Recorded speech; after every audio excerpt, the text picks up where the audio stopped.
కొనాలి ముసుగు కొనాలి కొంచెం పైన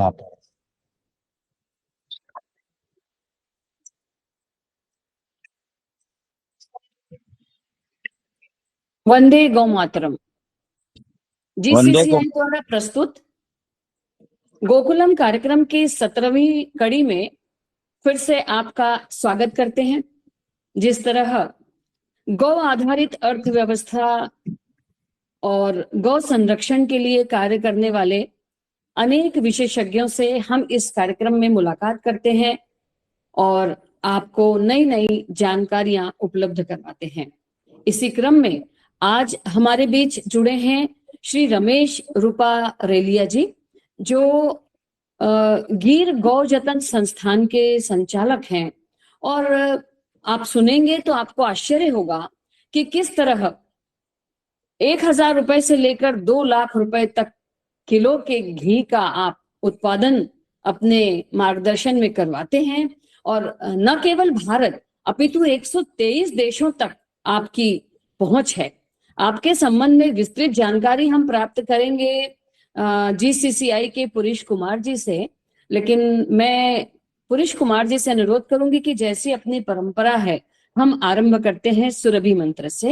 तो पुरीश कुमार जी आरंभ करें सुरभि मंत्र। ओम श्री सुरभ्यै नमः। सर्व काम दुधे देवी सर्वतीर्थीभिषेचिनी पावने सुरभि श्रेष्ठे देवी तुभ्यं नमोस्तुते।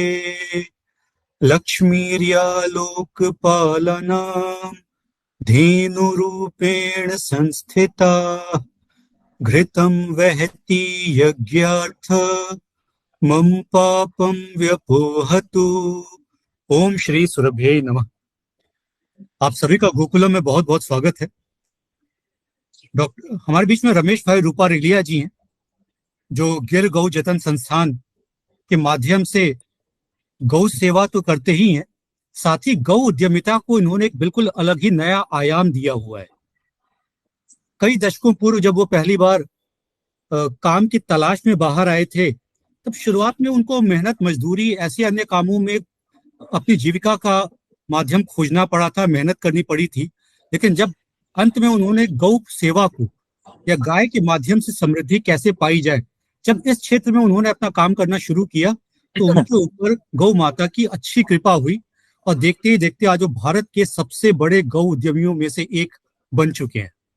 ना सिर्फ वो गौ संरक्षण पे काम करते हैं, गौ संवर्धन पे काम करते हैं, घी के माध्यम से जो हमारे प्राचीन आयुर्वेदों में घी बनाने का तरीका लिखा हुआ है और किस रोग में कौन सा घी उपयोग करना चाहिए, कैसे करना चाहिए, बिल्कुल उसी शास्त्रीय विधि से, वैदिक विधि से बिलौना घी का उनको निर्माण करना और बेहद प्रोफेशनल तरीके से 21वीं सदी की सभी टेक्नोलॉजीज को फॉलो करते हुए मार्केटिंग, सेल्स, विदेशों में कैसे बेचना है, ऐसा करते हुए आज वो भारत में गौ उद्यमिता के बहुत बड़े स्तंभ बन चुके हैं। ना सिर्फ रमेश भाई रूपा रेलिया जी 40 से 50 लोगों को, जो उन्होंने अच्छी डिग्री प्राप्त की हुई है, उनको अपने यहाँ रोजगार दिया हुआ है, बल्कि उन्होंने अपने यहाँ लाखों रुपए की सैलरी लेने वाले लोगों को भी अपने यहाँ काम पे रखा हुआ है। तो स्वयं रमेश भाई रूपा रेलिया जी ने उतनी ज्यादा एजुकेशन हासिल नहीं की है जैसा आजकल के लोग पसंद किया करते हैं, लेकिन फिर भी बड़े बड़े MBA किए हुए ऐसे आज काम करते हैं और गौ उद्यमिता के क्षेत्र में इन्होंने भारत ही नहीं 123 देशों में अपने नाम का, अपनी संस्था का डंका बजाया हुआ है। कॉन्टिन्यूअस इनके यहाँ ट्रेनिंग प्रोग्राम चलता रहता है। तो आज डॉक्टर रमेश भाई रूपा रेलिया जी से हम उनके सफर के बारे में जानेंगे और इस कार्यक्रम को आगे पुरीश जी, आपने बहुत अच्छी जानकारी रमेश भाई के संबंध में दी। जब मैं बात कर रही थी रमेश भाई से तो मैंने उनसे पूछा था कि जो औपचारिक शिक्षा की डिग्री होती है वो तो ठीक है, आपके पास जितनी भी हो, लेकिन ये गाय से संबंधित ज्ञान आपको कितना है और आप गाय से कब से जुड़े हैं? तो आपने जो मुझे उत्तर दिया ये बहुत ही हम सब के लिए ध्यान देने योग्य है कि बहुत बाल्यकाल से ही वो स्कूल तो 12 बजे तक ही जाते थे और उसके बाद बाकी पूरी शिक्षा वो गाय पालन की, गौ पालन की ही प्राप्त करते थे। तो ये इनकी सबसे बड़ी डिग्री है। जो परंपरागत ज्ञान, भारतीय ज्ञान परंपरा में, हमारे देश में जो परंपरागत ज्ञान रहा, वह परंपरागत ज्ञान आज कहीं लुप्त हो गया है। मुझे तो ऐसा लगता है कि इस परंपरागत ज्ञान के सबसे बड़े डिग्रीधारी अगर कोई है गौ पालन में, तो आज हमारे रमेश भाई हैं। तो मैं रमेश भाई आपसे ये जानना चाहूंगी कि हमारे दर्शकों को आप बताएं कि गौ माता से आप कब से जुड़े। गौ माता से जुड़ना ये हमारे लिए तो परंपरा रही है, और बचपन से लेके हम गौ माता से जुड़े, मतलब जन्म से पहले हमारे घर में गाय थी। मतलब ऐसा कह सकते हैं कि हमारे एक भाट परिवार, जो भाट समाज आता है ना, जो सबकी रजिस्ट्री रखता है, हिस्ट्री रखता है, जी जी जी। तो वो उसके पास हमारा लिखा हुआ है कि हमारे पास 300 सालों से गोपालन का काम है। 300 साल से हमारा दादा, उसके दादा, उसके। देखिए नई जानकारी मिली, 300 सालों से गौपालन। जी हाँ, और आज जो हम हमारे बच्चों के भाट के रजिस्टर में नाम रजिस्टर करवाते हैं, तो उसमें भी हमने लिख दिया है कि 2021 के बाद हमारे पास 200 गौमाता रही है, और हम लोग घी का कारोबार करते हैं, इतने लोगों को रोजगार देते हैं, इतने 800 पेड़ चंदन के हैं। हम उस चीज को बहुत फॉलो करते हैं कि जो चीज अपने परिवार में हो रही है वो जी अपने भाट के रजिस्टर में नोट की जाए, ताकि आने वाली पीढ़ी, यदि भाट का रजिस्टर हमने फॉलो किया, परंपरा हमारी आने वाली पीढ़ी ने, तो 1000 साल के बाद भी लिखा हुआ मिलेगा ये हमारे वंश में ऐसे ऐसे इतने 2021 में ऐसे ऐसे काम होते थे। तो ये एक बहुत- बहुत लोक उपयोगी बात है, ये भी बात सबके लिए। जी और गोपालन जो है वो हमें परंपरा से मिला हुआ है। आज तक हमने कभी गोपालन के लिए कहीं शिक्षा प्राप्त नहीं की है, जी। ना तो कोई वर्ग किया है, हमने खुद जाके अटेंड किया हो ऐसा, और ना ही कहीं हमारे परिवार में से कोई सीखने, शिक्षा या जानकारी लेने के लिए गया है। ये तो अपने परिवार का अविभाज्य काम है। बहुत सुंदर, बहुत सुंदर। तो जी इस प्रकार से ये मान सकते हैं कि आपने जन्म से ही ये शिक्षा प्राप्त कर ली, बाल्यकाल से ही आप गौ माता के साथ रचे बसे और बड़े हुए हैं, और हाँ। उनके साथ ही बढ़ते बढ़ते आपने सब कुछ सीख लिया। लेकिन ये जो आपने हमने जो जाना आपके बारे में कि आप घी पर विशेष कार्य कर रहे हैं, तो ये जो घी पर आपकी विशेष, आपका दृष्टिकोण कैसे गया? और इतने प्रकार के, आयुर्वेद में तो बताया गया है और ग्रंथ में है सब कुछ, लेकिन वहां से पढ़ना, उस ज्ञान को प्रैक्टिकल करना, और प्रैक्टिकल करके उसके आप लैब टेस्टिंग भी करवाते हैं, और आप, मैंने जैसा कि आपके बारे में, आप उसका वैज्ञानिक दृष्टिकोण भी प्रस्तुत करते हैं। ये सब कैसे कर पाते हैं और कितने प्रकार के घी आप बनवा रहे हैं?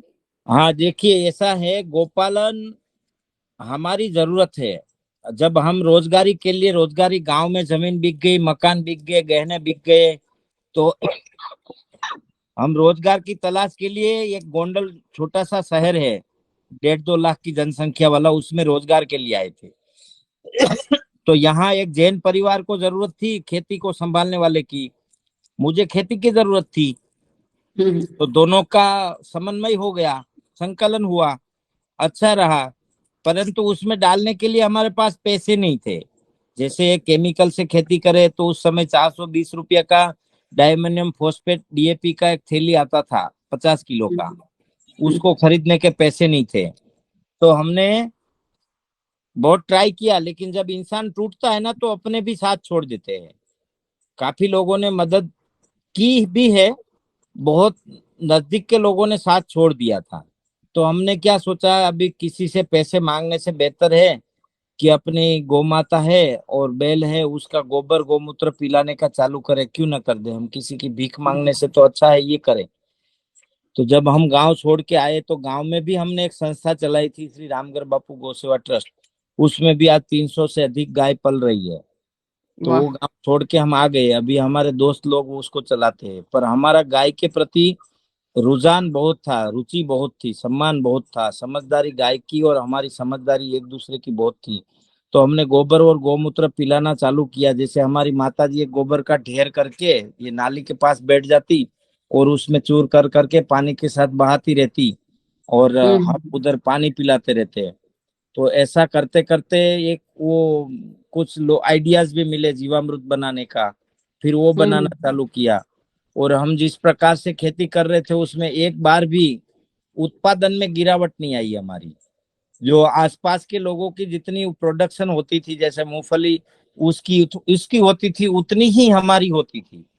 उल्टा उसके खेत में मूंगफली सूख जाती थी, हमारे जी। खेत में एक भी प्लांट सूखता नहीं था। तो ये हम उसको जो है ना सफलता के स्वरूप में लेते थे कि ये हमारी सफलता है, और हम उसमें सफल भी रहते थे।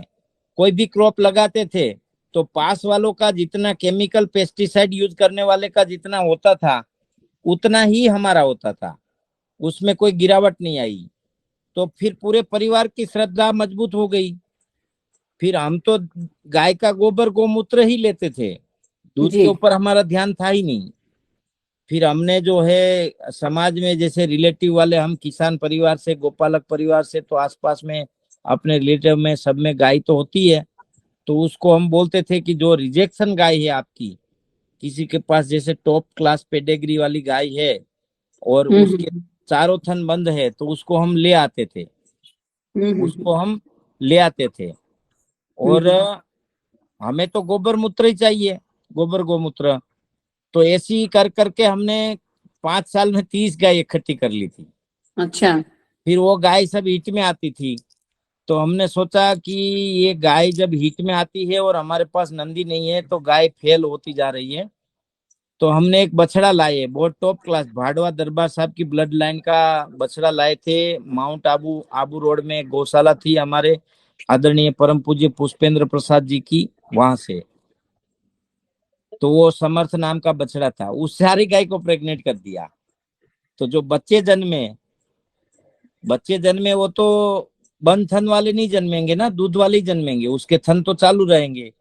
हम्म उसी बछड़ियों में से अच्छी गाय तैयार होने लगी, करीब 30-40 गाय तो 3 साल में ही हो गई। अब उसका क्या हुआ, दूध आने लगेगा। अब दूध का हमारे पास कोई प्लानिंग तो था नहीं, प्री प्लानिंग। तो हमने दूध बेचना चालू किया। हमारे पास इतनी कोई किसी भी प्रकार की नॉलेज नहीं थी। जी। ये बस क्वालिटी में देते थे लोगों को। जब दूध का रेट 22 रुपया था तब हम 50 रुपये दूध देते थे, और हम्म लोग हमारा लेते थे। लेकिन उसमें भी मेरा बहुत बुरा अनुभव रहा कि जब दूध हम देने जाते थे तो आपने पूछा ना कि घी में कैसे गए, घी में रुझान, घी में रुचि कैसे हाँ बढ़ी। जी। तो वो दूध हमारा रोज का 60-80 लीटर हो रहा था। और जो दूध देने हम जाते थे वो हमारा दूध प्रीमियम था, मतलब 30-25 की मार्केट में हम 60 में बेचते थे। तो वो दूध हम्म प्रीमियम माना जाता था। तो जो प्रीमियम दूध को खाने वाला एक वर्ग, एक कैटेगरी होती है, वो भी प्रीमियम होती है। हम्म तो वो लोग जो प्रीमियम लोग होते हैं ना, उसके घर में महिलाएं सब बहुत पढ़ी लिखी होती है। किसी की बुराई नहीं कर रहा हूँ, लेकिन मैं वास्तविक स्थिति बता रहा हूँ। तो हम्म जो लोग ज्यादा पढ़ लिखे होते हैं ना, उसको धरातल की बातों में कम समझ हो जाती है। जैसे गाय पृथ्वी पर का ऐसा एक जीव है जो सीधा सूर्य और पृथ्वी से कनेक्ट है, सीधा हम्म वायुमंडल से कनेक्ट है। जिस दिन धूप बढ़ जाती तो दूध पतला हो जाता। हरा चारा दे अभी दिया। अभी हमारे स्क्रीन पर जिन नंदी जी के साथ आपको दिखाया जा रहा है, ये वही बछड़ा है जो बड़ा हो गया, या नए नए नंदी जी लाए आपने? ये अभी स्क्रीन पर हमने, दिखाया जा रहा है। हाँ ये अभी वही बछड़ा है हमारा, जो वही समय से आज भी उसी को, फोटो मैंने चेंज नहीं किया है, वाह। वही बछड़ा है। हम्म तो जो दूध हम बेच रहे थे वो दूध प्रीमियम लोगों के घर में, महिलाएं बहुत पढ़ी लिखी होती है और महिलाओं को नॉलेज नहीं होता कि दूध को आप बारिश हो जाए तो दूध पतला हो जाता है, हरा चारा दे दो तो पतला हो जाता है, धूप बढ़ जाए ज्यादा तो दूध पतला हो जाता है। तो वो लोग क्या मुझे रोज श्राप देते थे कि हम 60 रुपये में आपका दूध लेते हैं, फिर भी हम्म कभी कभी दूध पतला हो जाता है, क्योंकि दूध को हम मेंटेन नहीं करते थे ना, फैट मेंटेन नहीं करते। आज देखिए मार्केट में जितना दूध आता है उसको फैट मेंटेन किया होता है, तो एवरी डे नहीं, हम आपको तो सेम यही फैट जानते हैं, गृहिणियां तो यही जानती हैं, दूध पतला आया मतलब उसमें पानी मिला है। हाँ। तो उसके कारण क्या, एक दिन एक लेडीज ने, बहुत रईस लेडी थी, उसने बोला कि आपका पेट नहीं भरता है तो और भी रेट बढ़ा दो, लेकिन हमारे बच्चों के ऊपर रहम करो, तरस खाओ, कम से कम मिलावट मत करो। अब उस दिन तो मेरे नीचे से धरती निकल गई। मैंने बोला आज के बाद बहन जी हम ना तो दूध बेचेंगे, हमने भाट के रजिस्टर में भी लिख दिया कि हमारे वंश में कोई दूध नहीं बेचेगा। हो। और उसके बाद भारी परेशानी हुई, क्योंकि प्रतिज्ञा का परिणाम तो आप महाभारत को देखते हो, जहाँ प्रतिज्ञा होती है ना वहाँ बहुत बड़े खेल होते हैं, वहाँ महाभारत होती है। तो अब रोज का 100 लीटर दूध, हम एक 10x10 की कुटीर में रेंट पे रहते थे। अब उस दूध का करे क्या, हमने घी बनाना चालू किया। तो घी की भी हमारे पास इतनी नॉलेज नहीं थी, काफी परेशानी हुई। फिर हम छाछ बेचना चालू किया, तो छाछ से थोड़ा बहुत रिकवर हो रहा था। और घी तो रोज का 3-4 किलो हमने 200 रुपया में भी घी दे देते थे।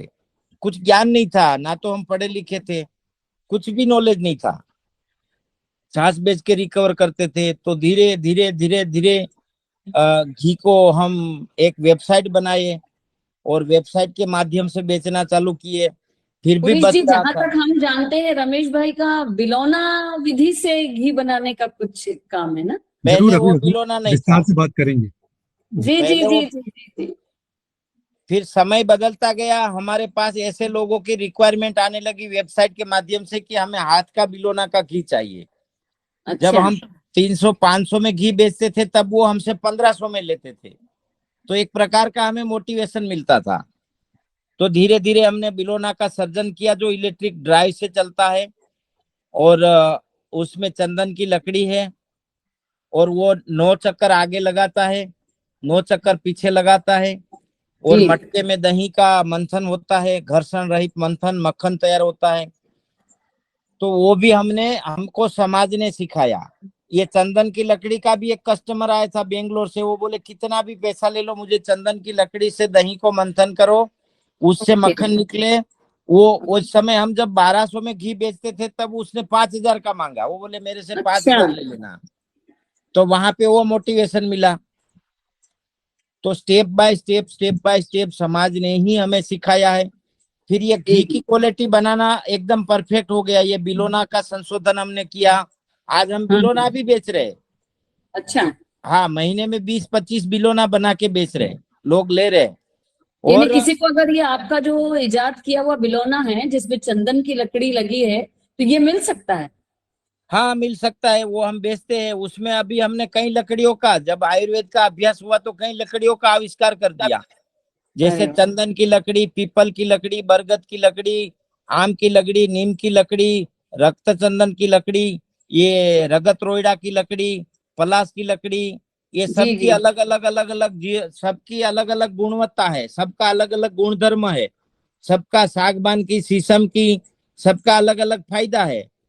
और ये जब हम कर रहे थे घी का काम, तो हमारे पास गाय बढ़ गई और समर्थ के जाने, मतलब एक 3 साल में नंदी बदलना होता है। जब समर्थ को बदलने का टाइम हुआ तो हमारे पास कोई नंदी तैयार नहीं था। हमने एक नंदी, अर्जुन नंदी खरीदा। उसने कहा ये चालू है, लेकिन वो यहाँ के सर्विस नहीं दे रहा था। और वो लगभग 5.5 के आसपास उसकी 2 बच्चियां बदले में दी और हमने वो खरीदा। परिस्थिति ये हुई, अर्जुन तो आ गया हमारी गौशाला में, लेकिन वो सर्विस दे रहा था। पता नहीं ट्रांसपोर्टिंग के कारण, उसकी उम्र थी 23 साल। अब जब हमें उसको सर्विस में लाना अनिवार्य था, क्योंकि एक नदी लिया 5 लाख का, वह 5 लाख का लेने का सामर्थ्य नहीं था। तो हमने कुछ आयुर्वेद की किताबें निकाली, तो उसमें से फल घृत, कामदेव घृतम, ऐसे अलग अलग रसायन, उड़द रसायन, वो सब चरक संहिता से, अष्टांग हृदयम से, भैषज्य रत्नावली से वो सब सीखा। और हमने 6 महीने लगातार ट्रीट करके 23 साल के बुढ़े नंदी को सर्विस करना चालू कर दिया। वो आयुर्वेद का प्रभाव था, हमारा प्रभाव नहीं था।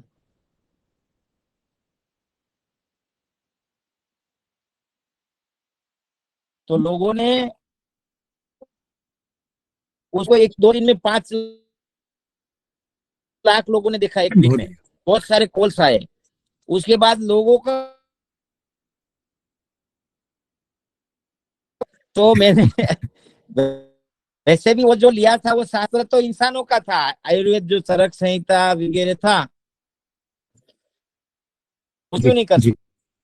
सकते। तो वो मैंने फिर इंसानों को बेचना चालू कर दिया। बहुत बढ़िया। तो आज उसको धीरे धीरे धीरे लोगों ने मांगा कि मुझे सर्दी के लिए घी चाहिए, मुझे पीसीओडी के लिए चाहिए, मुझे स्पर्म बढ़ाने के लिए चाहिए, मुझे सरदर्द को दूर करने के लिए चाहिए,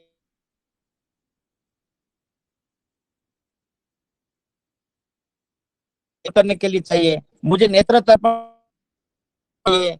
कोई कहता है बस्ती के लिए अजा बस्ती, जानू बस्ती, कसी कटी बस्ती, ये सब के लिए अलग अलग अलग अलग हमने निर्माण, जैसे लोग मांगते गए। मैंने आज तक किसी कस्टमर को मना किया ही नहीं है। बहुत मैं उसको पूछता हूँ कि आपने ये कहाँ पढ़ा है, वो बोलते हमने यहाँ पढ़ा है, तो मैं उसको पूछता हूँ उसकी फोटो भेज दे, और उसके हिसाब से मैं निर्माण करके उसको दे देता हूँ।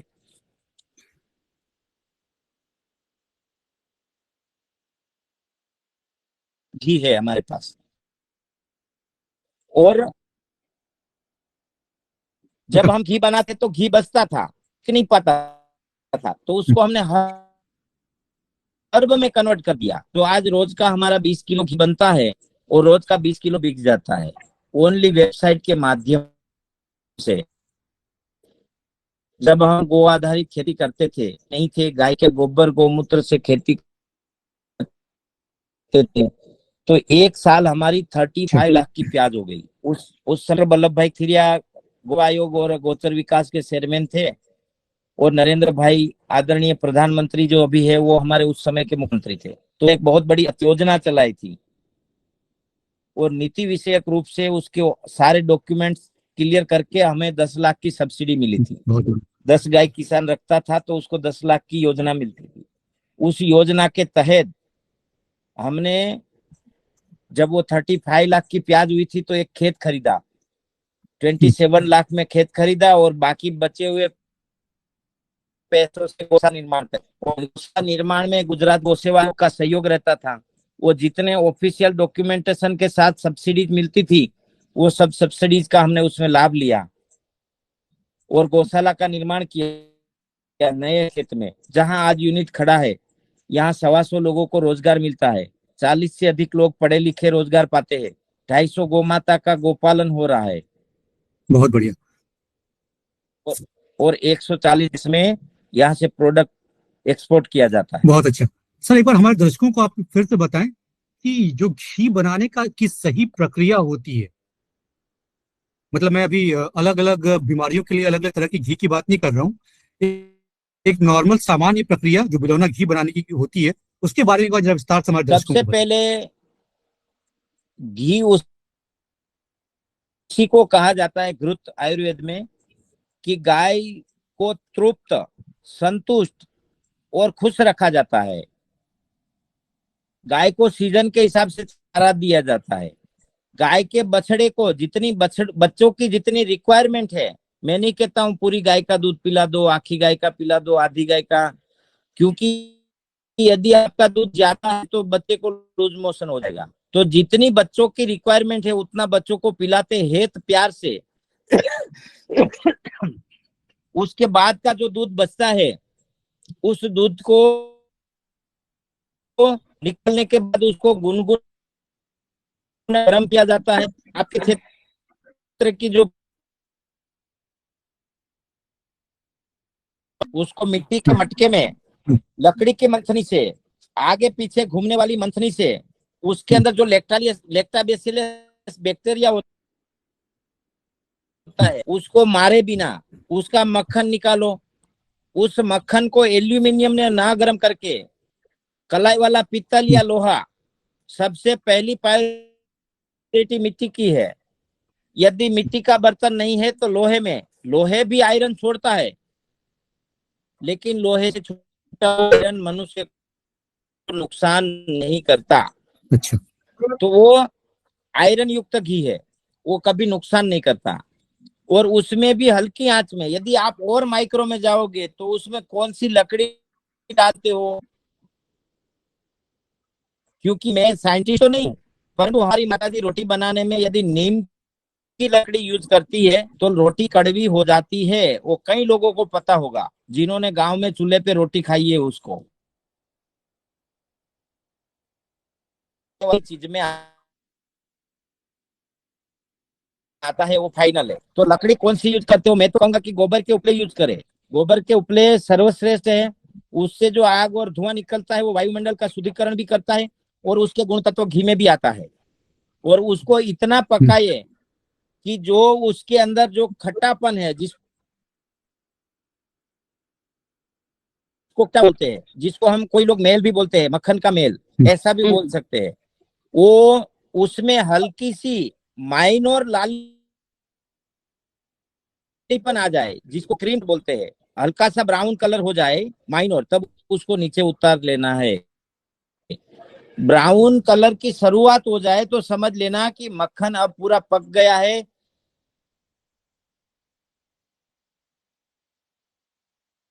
इसके अंदर एक छाननी, स्टील की छाननी से छाने, उसके बाद उसको हल्का ठंडा हो जाए, उसके बाद फिल्टर पेपर, एक कपड़ा आता है,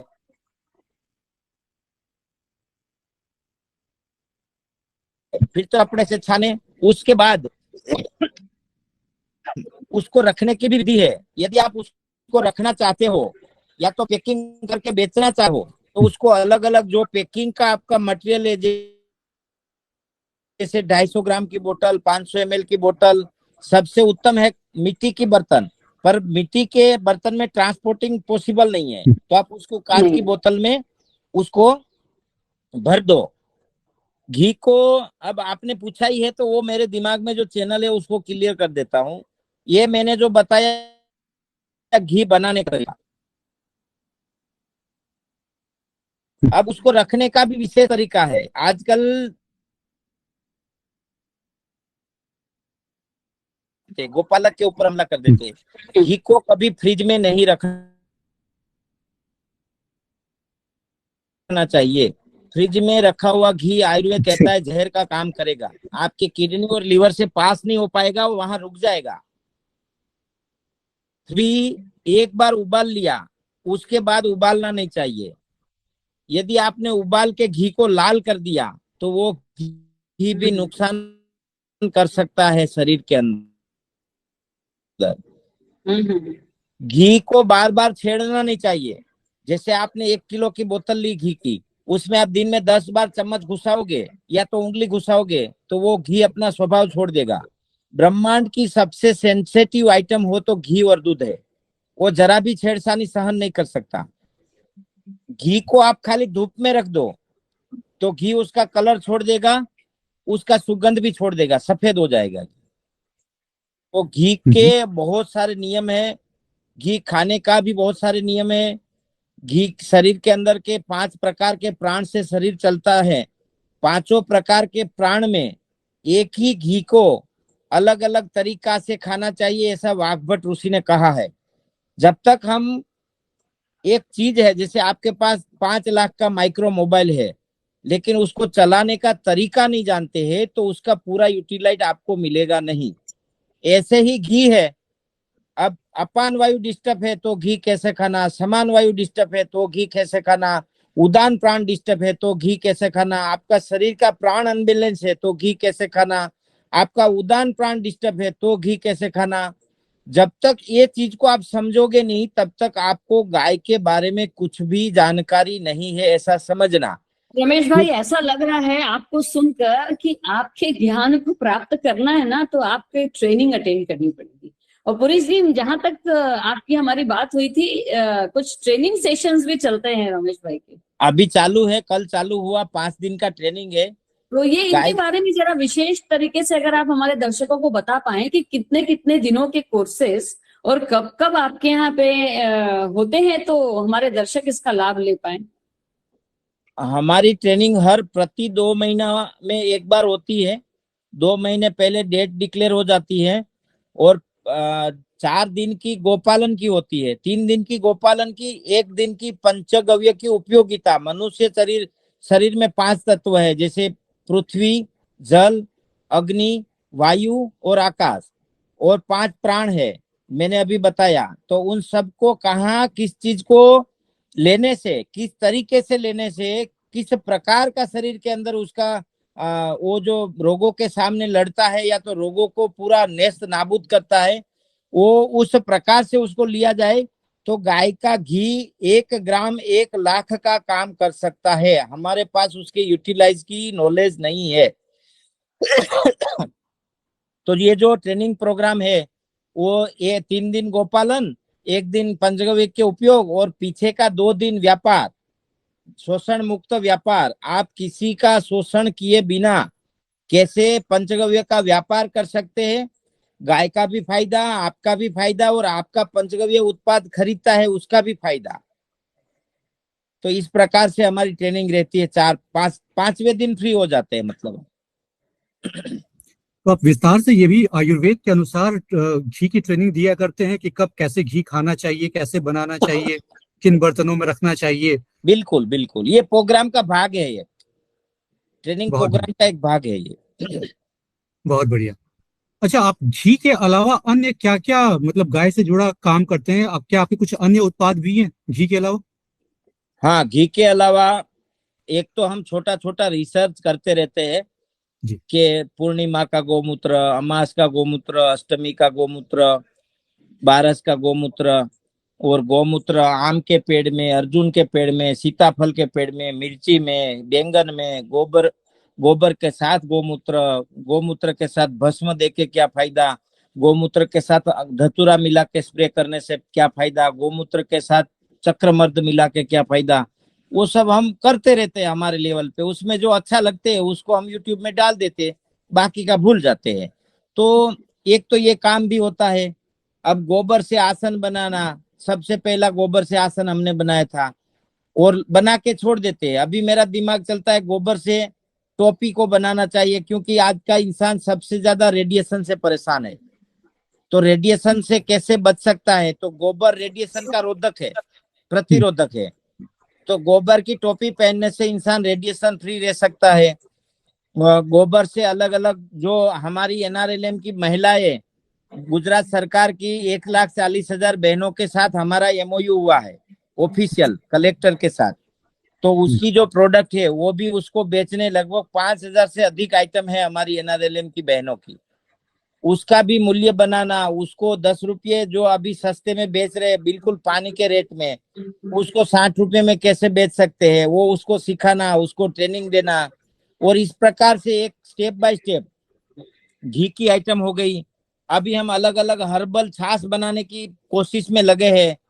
छाछ की नेचुरल लाइफ टाइम कैसे बढ़ाई जाए, उसमें कौन सा हर्ब, काली मिर्च छाछ में डाल के पीने से वात रोग शांत होता है, निर्गुंडित डालने से शरीर की गर्मी शांत होती है। तो तक्र का भी आयुर्वेद में एक बहुत बड़ा योगदान है। तो उसके ऊपर अभी हम काम चालू कर रहे हैं, पिछले दिवाली के बाद वो भी आ जाएगा। अभी हम काव थेरापी दिवाली पे धनतेरस के दिन ओपनिंग कर रहे हैं। गोबर से बॉडी मसाज करने से आपका रेडिएशन से कैसे बचा जा सकता है, पैरालिसिस में कैसा थेरापी गाय का दे सकते हैं, नींद नहीं आती है, रेडिएशन दिमाग में लगे हुए हैं, तो उसको कैसे गोबर और गोमूत्र के और दूध की थेरापी दे के रेडिएशन मुक्त किया जा सकता है। इंसान को पूरा गोबर में दबा देना, खाली आंखें बाहर रखना है, 5 घंटा उसमें रख के उसके बॉडी में क्या चेंजेस होने वाला है। इसके ऊपर अभी काव थेरापी हम धनतेरस के दिन स्टार्ट कर रहे हैं, और मैं आशा करता हूं कि उसमें आप सबका सहयोग भी रहेगा, और मैं आशा ये भी करता हूं कि सचोट परिणाम भी मिलेगा। ताकि लोग गाय से कब जुड़ेंगे, गाय से लोगों की लालच, देखिए 3 प्रकार से लोग मानते हैं। एक भय से मानते हैं, हम कानून से डरते हैं, वो भय है। एक लोग लालच से मानते हैं, हम पंचगव्य बेच के पैसा कमा रहे, वो मेरी लालच है ना। एक भय से मानते हैं, लालच से मानते हैं, और एक प्यार से मानते हैं।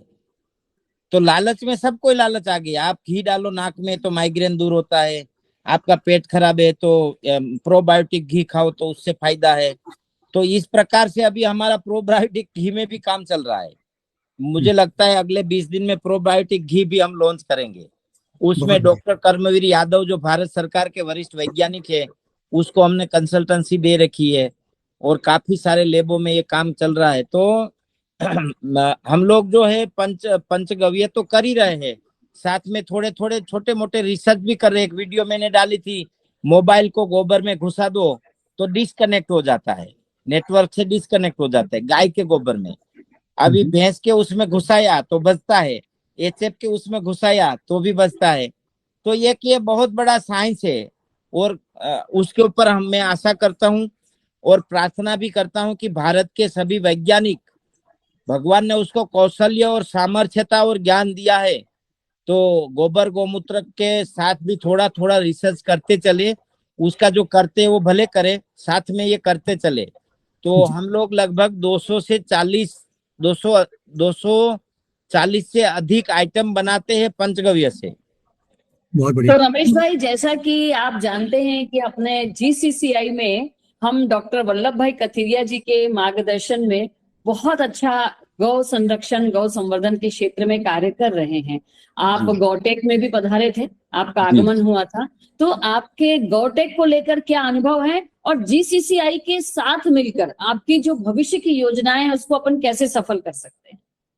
देखिए, गोटेक में मेरा आगमन नहीं हुआ था, गोटेक हम लोगों के मन से निर्माण हुआ था, है ना। मैं उसका बॉडी मेंबर था। जी जी। गोटेक में भी हमारी कन्वीनर की जिम्मेदारी थी। और गोटेक को सबसे ज्यादा मजा लिया है, लाभ लिया है तो हमारे परिवार ने लिया है। हम लोग यहाँ पूरे परिवार, छोटे दूध पीने वाले बच्चों को भी लेके आ जाते थे। सुबह आ जाते थे 8 बजे, तो रात के 10 बजे तक लगे रहते थे। जी और गोटेक को सबसे हाईलाइट किया सोशल मीडिया के माध्यम से, तो मैं गर्व के साथ कहूंगा कि मैंने किया। एक क्या भी बात। स्टॉल ऐसा नहीं था उसका वीडियो हमने नहीं डाला, एक भी विजिटर ऐसा नहीं छोड़ा जिसका वीडियो हमने नहीं डाला। फेसबुक के माध्यम से, यूट्यूब के माध्यम से, जहां भी मौका मिला। तो गोटेक एक बहुत बड़ा पहला कदम था, प्रथम चरण था। गोपालन को लोगों के सामने, गो के फायदे लोगों के सामने ले जाने का गोपालन एक बहुत बड़ा आयाम, माध्यम बना। और मैं तो आशा करता हूं कि प्रति महीना भारत के कोई ना कोई मेगा शहर में ये बनना चाहिए गोटेक, और जिससे लाखों लोगों की, कई लोगों को रोजगार भी मिला गोटेक से, कई लोगों को ज्ञान मिला, कई लोगों को व्यापार मिला, कई लोगों को प्रेरणा मिली, कई लोगों को मार्गदर्शन मिला, कई लोगों को उत्साह मिला, कई जी लोगों को अलग करने का मोटिवेशन मिला। गाय के ऊपर तो ऐसे हर प्रति महीना अलग अलग शहरों में ऐसे होते रहना चाहिए, ताकि मल्टीनेशनल अलग अलग कंपनियां देखिए कर रही है, बहुत सारे मेले कर रही है। उसमें उसका निजी स्वार्थ होता है, साथ में थोड़ा समाज को फायदा भी हो जाता है। लेकिन गोपालन के साथ यदि ऐसा किया जाए तो सच्ची गोमाता की ऊर्जा, गोमाता के बेनिफिट, आज हम जितने जुड़े हैं उसमें से 80% लोग इमोशनली जुड़े हैं गोमाता से, टेक्निकली और साइंटिफिकली नहीं जुड़े हैं। और मैं तो कहता हूं अर्थ के साथ जुड़ना चाहिए और साइंस के साथ जुड़ना चाहिए। किसी भी चीजों के इमोशनली चीज तब तक रहती है, आपके इमोशन खत्म हो जाता है तो वो बात खत्म हो जाती है। जैसे हम लोगों ने इसको रोजगार का आधार बनाया, काफी लोग हमारे नेगेटिव मैसेज भी फैलाते हैं, लेकिन भगवान ने उसको वो काम दिया है तो वो करते रहते हैं, वो उसको करने दो, हमें उसमें नहीं जाना है। हमें तो पॉजिटिव, हमें तो गाय से रोजगार मिला, गाय के माध्यम से आज आप मुझे जानते हो, गाय के जी। माध्यम से दुनिया मुझे जानती है। 150 देश में हम सीधा बात करते हैं, उसका एक ही कारण है गाय। 150 से 200 देश में हमें सम्मान मिलता है, इसका कारण एक ही है गाय। तो गाय हमें धन दे सकती है, गाय हमें आरोग्य दे सकती है, गाय हमें यश दे सकती है। जैसे दुनिया के देशों में अपना नाम है, इसका कारण गाय, तो ये हमें यश दिलाती है। जी। गाय हमारी पहचान बनी हुई है। भारत की किसी भी मिनिस्ट्री में हम बात करना चाहे तो फटाक से कर सकते हैं, ये गाय का कारण है। जी। हमारे घर में पैसा आ रहा है गाय के कारण, हमारे घर जी। में किसी को भी कोई बीमारी नहीं है तो उसका कारण भी गाय है। जी रमेश भाई, इनफैक्ट गाय की महिमा तो अनंत है। और जैसे आपने यश की बात की, हम सभी देखते रहते हैं कि भारत सरकार के जितने भी बड़े अवार्ड्स हैं, चाहे वो कि ऑर्गेनिक फार्मिंग से जुड़े हुए हों या गौपालन से जुड़े हुए हों, कहीं ना कहीं से आपका नाम उन अवार्ड्स में बड़ी प्रमुखता के साथ सारे भारत में सभी न्यूज़पेपरों में, अखबारों में, टीवी चैनल्स पे हम लोग अक्सर अब देखते सुनते रहते हैं। और चाहे वो भारत का पशुपालन मंत्रालय हो या राज्यपाल हो, जो भी लोग गाय को बढ़ावा देते हैं वो कहीं ना कहीं से आपके माध्यम से या आपके कार्यों को वो भी अच्छे से हाईलाइट किया करते हैं। तो आपको ऐसे कौन से प्रमुख भारत के ऐसे पुरस्कार मिल चुके हैं, और किन किन मंत्रालयों के साथ आप, मतलब आपके साथ मिलके लोग काम या अपने ज्ञान, आपके ज्ञान का उपयोग कर रहे हैं? सबसे पहली बात तो ये है कि मैंने आज तक कोई अवार्ड के लिए अप्लाई नहीं किया। जी जी। जितना सामने से अवार्ड आते हैं उसको हम ले लेते हैं, कभी मना नहीं करते। हम तालुका कक्षा से अवार्ड प्राप्त है हमारे पास। तो लास्ट वाला अवार्ड जो था, क्या बोलते उसको, मुझे नहीं, बेस्ट फार्मर अवार्ड, हम्म। भारत का नेशनल बेस्ट फार्मर अवार्ड तक मिला हुआ है। तो बहुत सारे छोटे मोटे अवार्ड्स मिले हुए हैं। और जैसे भारत सरकार का पशुपालन मंत्रालय सीधा कनेक्ट है, और उसकी बहुत सारी चीजों में हम इन्वॉल्व होते हैं, हमारे काम में वो इन्वॉल्व होते हैं। गुजरात के गवर्नर साहब हमारी यहाँ खुद चल के विजिट करके गए हुए हैं। और अभी हमारा 2-3 अवार्ड के लिए नॉमिनेशन भी हुआ है। तो वो जब तक फाइनल होके बाहर आ जाएगा तब हम आपको बताएंगे। परंतु हाँ, गोपालन एक ऐसा कार्य है कि जिसमें किसी का शोषण नहीं होता, आपकी यश मान कीर्ति धन सब बढ़ोतरी होती है, और ये हमने पाया है। अच्छा, एक और चीज आपने बीच में बताया, हम लोगों को विस्तार से बताया कि ये जो अलग अलग बीमारियों में अलग अलग तरह का आप लोग घी बनाते हैं या बहुत सारे रिसर्च कर रहे हैं उनके रेडिएशन से बचने से जुड़े या देशी गाय की महत्ता से जुड़े हुए, आप इन सब का जब आप रिसर्च की बात करते हैं तो क्या आप इन रिसर्च को कहीं डॉक्यूमेंटेशन करना, कहीं इनको पब्लिश कराने की कोशिश करना, ये सब चीजें भी आपकी संस्था या आपकी टीम इसमें आरंभ कर रही है? नहीं, अभी तक तो ऐसा कोई नॉलेज नहीं था मेरे पास। और अभी तक तो ऐसा डॉक्यूमेंटेशन हुआ है, काफी डॉक्यूमेंटेशन हुआ है, लेकिन उसको हमने कभी कहीं पब्लिश नहीं किया है। पर अब जो है, अब समझ में आ रहा है कि वो हमारी बहुत बड़ी गलती थी। अब वो उसको हम सुधार करके किसी का, आपसे या किसी से मार्गदर्शन लेके डॉक्यूमेंटेशन और उसको आगे प्रोसेस जो भी होता है लीगल प्रोसेस में भी उस बात को लेके जाएंगे। नहीं, ये बात मैंने इसीलिए उठाया क्योंकि जीसीसीआई प्रयत्नशील है कि ये जो हमारा लंबे समय से पारंपरिक ज्ञान जो है, और जिसमें आप जैसे कुछ लोग उसमें रिसर्च वर्क करके पुराने ज्ञान को नए तरीके से लेकर आ रहे हैं, इनको बाकायदा डॉक्यूमेंटेशन होना और उसकी पेटेंट लिए जाना और दुनिया के सामने इसको सही तरीके से मार्केटिंग करना बेहद आवश्यक होगा। और यहाँ बिल्कुल जीसीसीआई बिल्कुल आपके साथ मिलकर इस काम को करना चाहेगी कि लोगों जी को वैज्ञानिक तरीके से ये बात पता चले।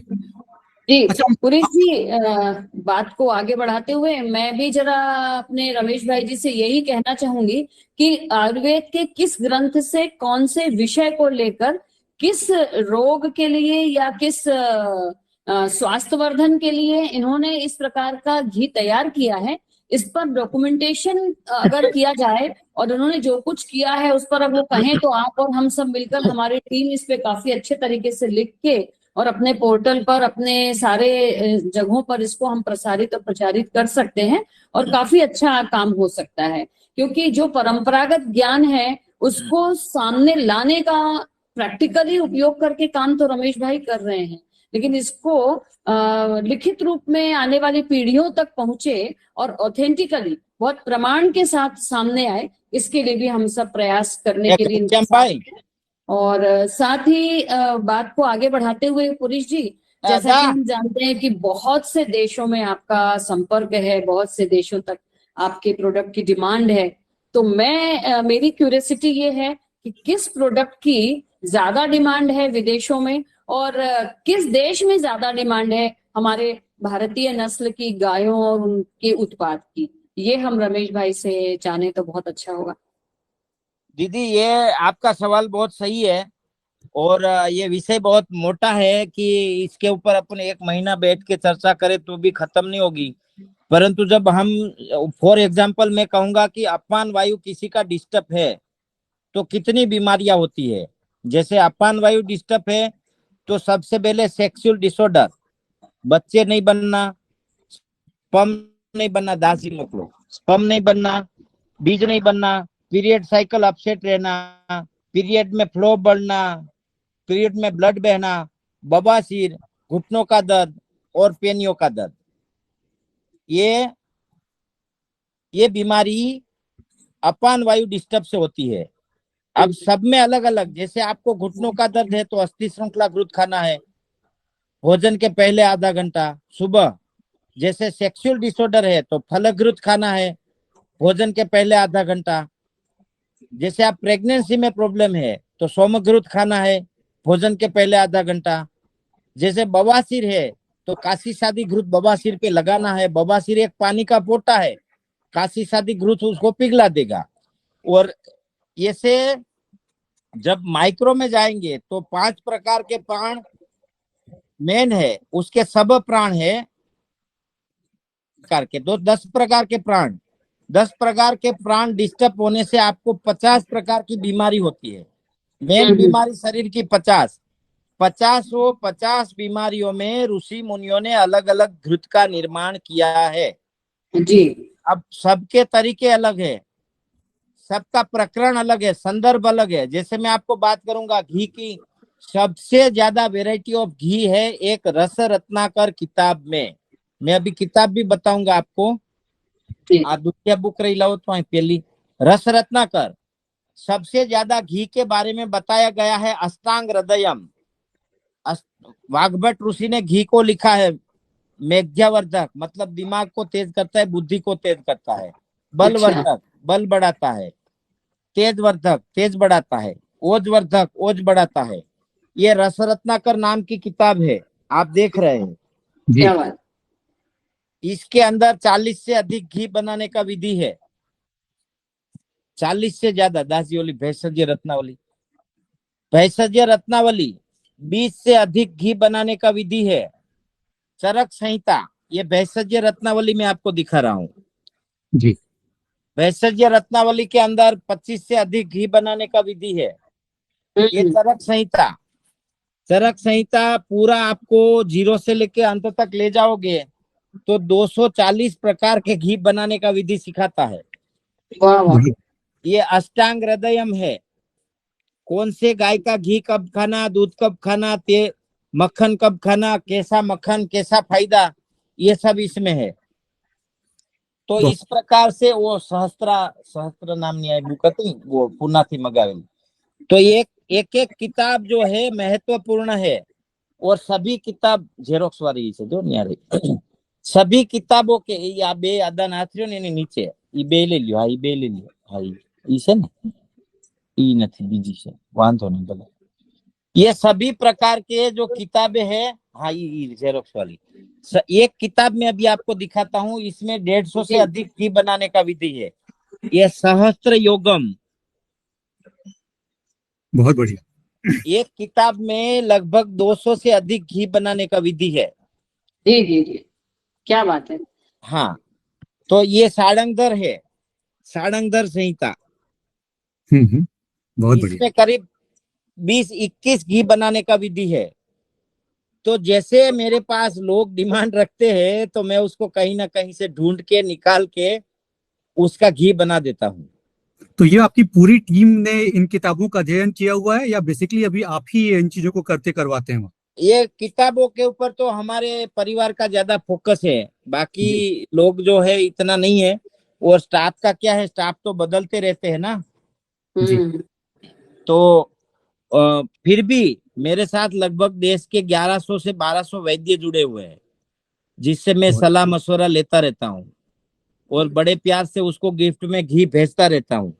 और एक जो जिस प्रकार से गोमाता के पंचगव्य का मार्केटिंग होना चाहिए, तो उस प्रकार से हम इसको प्रयोग में लाते रहते हैं, करते रहते हैं, गिफ्ट भी देते रहते हैं और लोगों में रिजल्ट भी मिलता है। और मतलब कोई प्री प्लानिंग नहीं है, जहां जहां जो आवश्यक साम दाम दंड भेद नीति जहां से भी हो सकता है वहां कर लेते हैं। जी रमेश भाई, इनफैक्ट आपने मार्केटिंग का नाम लिया, मेरा अगला सवाल भी आपसे यही था कि किस तरीके से मार्केटिंग होनी चाहिए गौ उत्पादों की, और आप घी की मार्केटिंग कैसे करते हैं? हाँ, घी की मार्केटिंग का मेरा मेन आधार है ये किताब। ये सारी किताबें जो है उसके रेफरेंस से ही मैं मार्केटिंग करता हूँ। मेरा इसमें कोई बड़ा वो स्टंट नहीं है। जो भी बोलता हूँ ये किताबों के दायरे में रह के बोलता हूँ, नहीं तो फंस जाएंगे, हम झूठ बोलेंगे। क्योंकि हमारे पास ऐसी कोई डिग्री तो है नहीं कि हम ही सब जानते हैं। जैसे आप फलद्रुत सेक्सुअल डिसऑर्डर के बारे में बात करोगे तो हम हवाला देंगे सारंगधर संहिता का, फल कल्याण घृत में हवाला देंगे चरक संहिता का, उसमें जो लिखा है वही हम बोलेंगे और उसी का रिजल्ट है।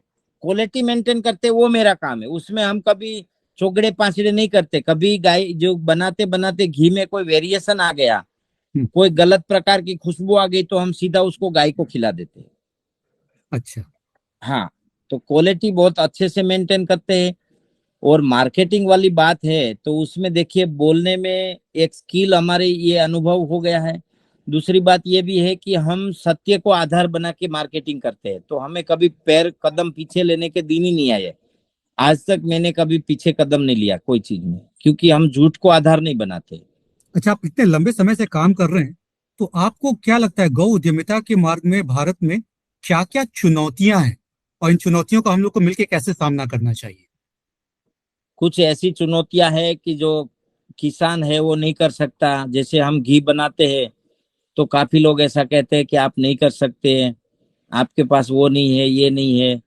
पर ये किताबों में कहीं लिखा नहीं है कि सरकार की डिग्री लेके ही आप बना सकते हैं। हृदय बिल्कुल से सही। किताब को जो साक्षात्कार किताब का कर लेता है वो कर सकता है। चाहे ये तो आपके संविधान का एजुकेशन नहीं है, इसका मतलब ये थोड़ी कि वो अनपढ़ है। अनपढ़ तो मैं भी हूँ, स्कूल का कोई सर्ट ही नहीं है मेरे पास। परंतु कहने का मेरा मतलब यहाँ ये है कि प्रामाणिकता, सत्यता को साथ लेके काम करना चाहिए। अब उसमें विडंबनाएं आती है। आप खेत में गौशाला है तो गौशाला में आप लाइसेंस नहीं ले सकते। अभी तो कुछ राजस्थान या कहाँ की सरकारों का कुछ नियम आया था कि गौशाला को भी प्रदूषण नियंत्रण बोर्ड का सर्टी लेना पड़ेगा। हम्म। तो ये सारी चीजें, गोपालन जहां होता है वहां 24 घंटा वाली बिजली मिलनी चाहिए। मुझे 24 घंटा वाली बिजली लाने में 5 साल लगे और 10 लाख का खर्चा लगा। तो एक ये बहुत बड़ा होता है गोपालन के लिए। गोपालन के साथ जो ट्रांसपोर्टिंग की व्यवस्था, बिजली की व्यवस्था, गायों की ट्रीटमेंट के लिए डॉक्टर की अवेलेबिलिटी नहीं है, गायों का चारे के लिए प्रॉब्लम है। तो बहुत सारे कुछ निजी प्रॉब्लम भी है, कुछ गवर्नमेंटों की ओर से भी प्रॉब्लम है, जो संविधान की ओर से। उसको तुरंत दूर करना चाहिए। जहां गाय बसती है वहां नर्मदा का मीठा पानी देना चाहिए गाय को पीने के लिए। जब आप ह्यूमन के लिए देते हो तो ह्यूमन जिंदा रहता है तो गाय के पंचगव्य के आधार पे रहता है। तो गाय गाय को भी अच्छी क्वालिटी का पानी देना चाहिए। यदि आप अच्छी क्वालिटी का पानी गाय को दोगे तो दूध की क्वालिटी, घी की क्वालिटी, गोमूत्र की क्वालिटी, छाछ की क्वालिटी लोगों को अच्छी प्रोवाइड होगी। तो इस प्रकार के छोटे छोटे प्रश्न है। जो टैक्स लगाया जाता है, गौशाला से जो घी उत्पाद होता है उसके ऊपर टैक्स बाद होना चाहिए। गौशाला के लिए आप जो चीज खरीदते हो, यदि आप ऑफिशियल गौशाला डॉक्यूमेंटेशन के साथ चलाते हो और आप इसका कोई राशन लेने जाते हो तो उसमें टैक्स है, इसके लिए बर्तन लेने जाते हो तो उसमें टैक्स है, इसके लिए रस्सी लेने जाते हो तो उसमें टैक्स है। तो ऐसी सारी चीजें हैं उसमें। यदि हम भारत सरकार आदरणीय नरेंद्र भाई मोदी चाहते हैं कि गाय, गांव और कृषि मजबूत हो, तो ये पहली प्रायोरिटी है कि गाय, गांव और कृषि को टैक्स मुक्त किया जाए। जी जी।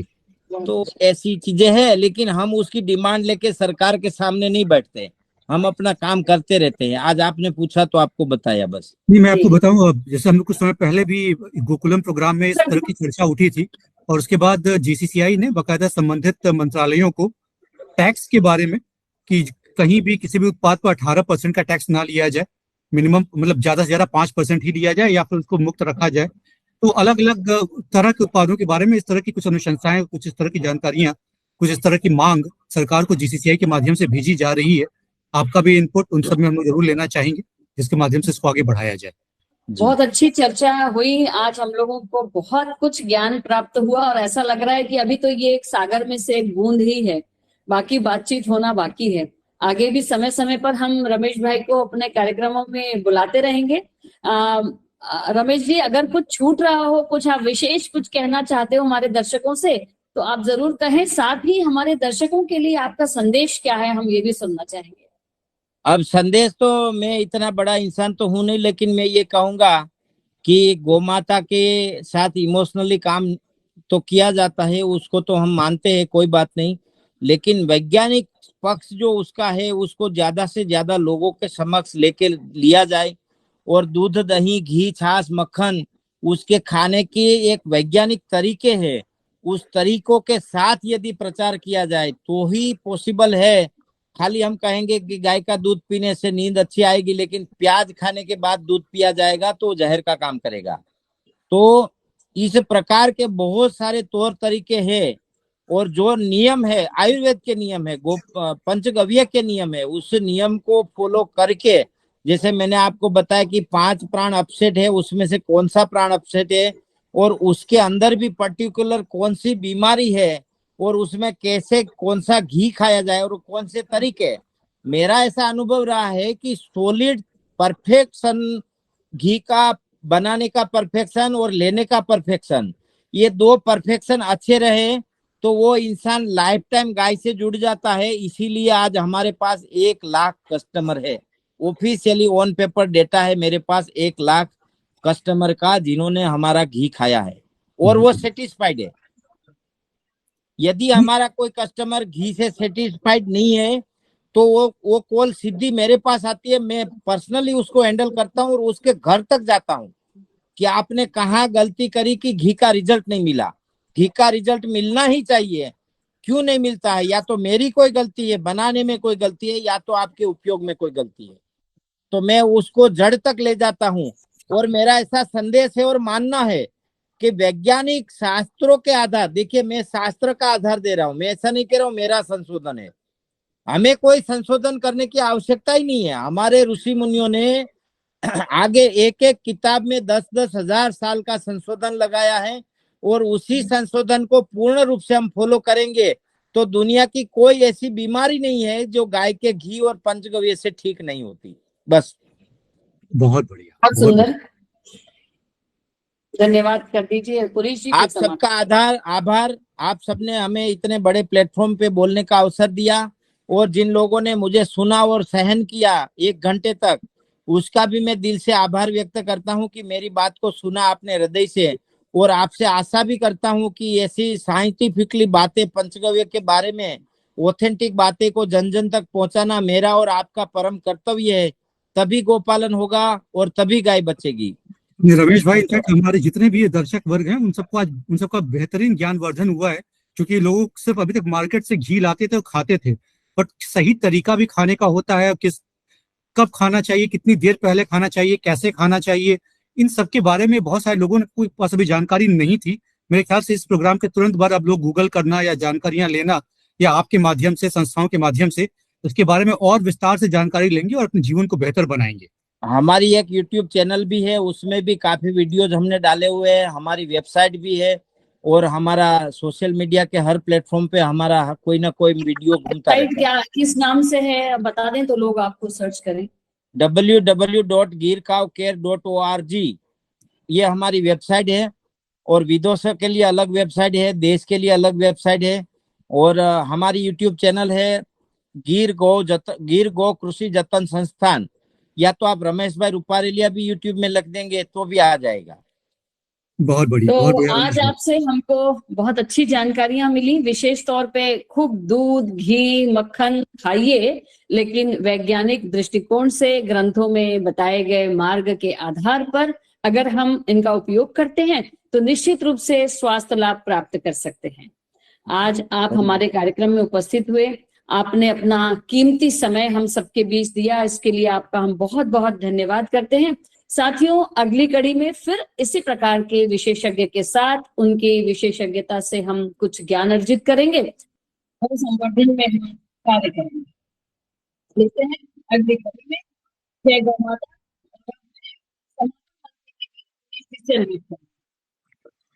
जी, बहुत बहुत धन्यवाद। आप सभी दर्शकों से मेरा अनुरोध रहेगा कि आप लोग इस चैनल को सब्सक्राइब कर लें, इसको लाइक करें और इसको शेयर करें तो मित्रों के साथ, जिससे सभी को अच्छी जानकारियां मिलती रहे, प्रामाणिक जानकारियां मिलती रहे।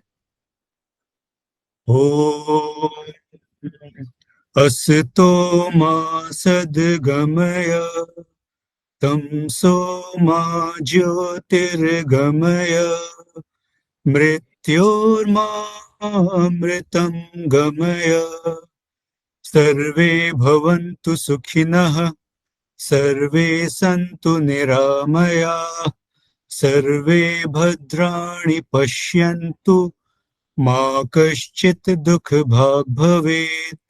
ओम शांति शांति शांति। सभी का बहुत बहुत धन्यवाद।